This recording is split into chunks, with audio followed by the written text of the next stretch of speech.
नमस्कार जी। आज मैं आपको हनुमान जी की कथा सुनाने जा रही हूँ।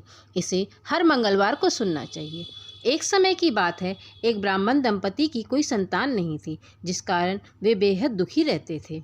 एक समय ब्राह्मण वन में हनुमान जी की पूजा के लिए गया। वहाँ उसने पूजा के साथ महावीर जी से एक पुत्र की कामना की। इधर घर पर उसकी स्त्री भी पुत्र प्राप्ति के लिए मंगलवार का व्रत करती थी। वह मंगलवार के दिन व्रत के अंत में हनुमान जी को भोग लगाकर भोजन करती थी। एक बार व्रत के दिन ब्राह्मणी न भोजन बना पाई और ना ही हनुमान जी को भोग लगा सकी। उसने प्रण किया कि वह अगले मंगलवार को हनुमान जी को भोग लगाकर ही भोजन करेगी। वह भूखी प्यासी 6 दिन तक पड़ी रही।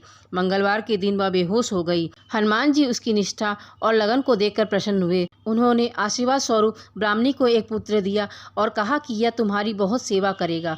बालक को पाकर ब्राह्मणी अति प्रसन्न हुई और बालक का नाम मंगल रखा। कुछ समय उपरांत जब वह ब्राह्मण घर आया तो बालक को देखकर पूछा, यह कौन है? पत्नी बोली कि मंगलवार व्रत से प्रसन्न होकर हनुमान जी ने उसे यह बालक दिया है। ब्राह्मण को अपनी पत्नी की बात पर विश्वास नहीं हुआ और एक दिन मौका देख ब्राह्मण ने बालक को कुएं में गिरा दिया।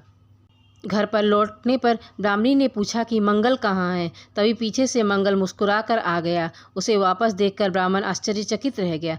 रात को हनुमान जी ने उसे सपने में दर्शन दिए और बताया कि यह पुत्र उसे उन्होंने ही दिया है। ब्राह्मण सत्य जानकर बहुत खुश हुआ और इसके बाद ब्राह्मण दंपति प्रत्येक मंगलवार को व्रत रखने लगे। जो मनुष्य मंगलवार व्रत कथा को पढ़ता है, सुनता है और नियम से व्रत रखता है, हनुमान जी की कृपा से उसके सब कष्ट दूर होकर सर्व सुख प्राप्त होते हैं और हनुमान जी की दया के पात्र बनते हैं। बोलो हनुमान जी की जय।